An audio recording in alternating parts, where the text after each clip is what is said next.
वो पौधे यहीं पे अस्थियां ले ली जाए और फिर वो पौधे लगाए जाएंगे और साथ संगत जी वो पौधे उन जो अस्थियां हैं उनसे अपनी खुराक लेके पौधा बन जाएगा। एक तरह से आपकी वो अस्थियां भी बर्बाद नहीं होगी, बल्कि मरने के बाद भी आपका परिवारजन जो गुजर गया है वो लोगों के लिए स्वच्छ वातावरण पैदा करेगा, खुशियां देगा। हमें लगता है इससे बड़ी, यानी एक तरह से ये भी कह दें कि वो तो मालिक की गोद में गया, पर पुनर्जीवन लोगों को फायदा देने के लिए उस बीज का भी भला होगा जो बीज उन अस्थियों में लगेगा।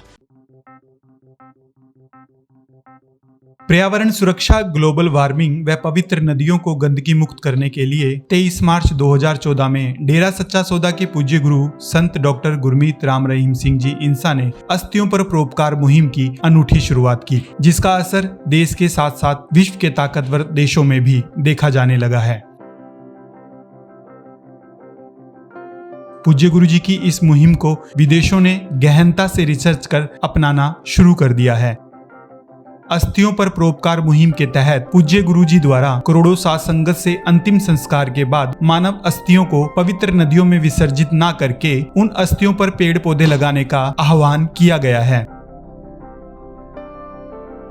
प्राकृतिक के सौंदर्य को बनाए रखने के लिए पूज्य गुरु जी द्वारा शुरू की गई इस मुहिम के तहत करोड़ों साध संगत द्वारा मरणोपरांत दाह संस्कार के बाद अस्थियों पर पौधारोपण का सिलसिला निरंतर जारी है।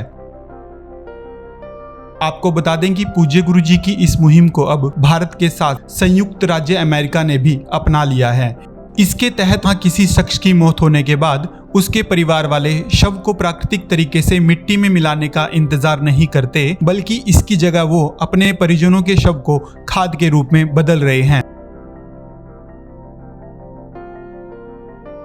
आपको बता दें कि वाशिंगटन मानव खाद को वैध बनाने वाला अमेरिका का पहला राज्य बना था। इसके लिए यहाँ एक कानून लाया गया जहाँ मृतक परिवार शव की अस्थियों पर फूल, सब्जियां या पेड़ लगाकर वातावरण को दूषित होने से बचा रहे हैं।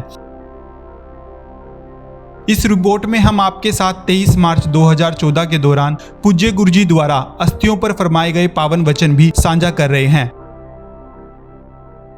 साध संगत अस्थियां लेके आती है तो उसको पौधा लगाया करेंगे। तो आज से ही शुरू करना है। अस्थियां जो लेके आते हैं साध संगत जी, आपको बता दें हमारे डॉक्टर साहबानों ने 2 तरीके बताए थे। एक तो था कि उससे डायमंड बन जाता है, हीरा, और एक था कि उससे पेड़ पौधे लग सकते हैं। उसमें जर्मन के साइंटिस्ट थे अपने डॉक्टर तनुज दादा हैं दिल्ली से, उन्होंने भी हमें डिज़ाइन दिए। तो सभी ने, तो हमने जो निष्कर्ष निकाला कि जो डायमंड बनता है उसमें बहुत ज़्यादा टेम्परेचर चाहिए, पूरा उसका कैलकुलेट करवाया, तो उसमें बिजली की खपत बहुत होती है। बल्कि हमने सोचा कि वातावरण का शुद्धिकरण करना है तो वो उससे थोड़ा सा दूसरे वे में जा रहा है कि उसमें प्रदूषण ज़्यादा फैलता है, बहुत ज़्यादा टेम्परेचर, बहुत ज़्यादा बिजली की खपत, और बहुत फिर जाके वो जाके डायमंड बनता है। तो इन लोगों ने जो हमें राय, दूसरा ये था कि पेड़ पौधा लगाया जाए।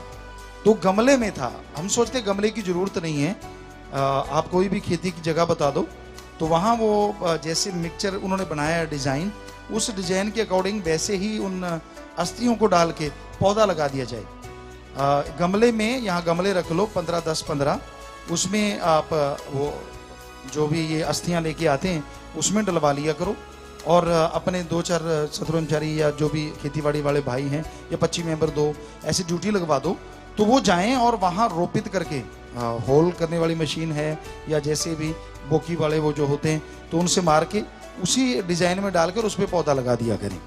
तो हमें लगता है ये बढ़िया परंपरा है।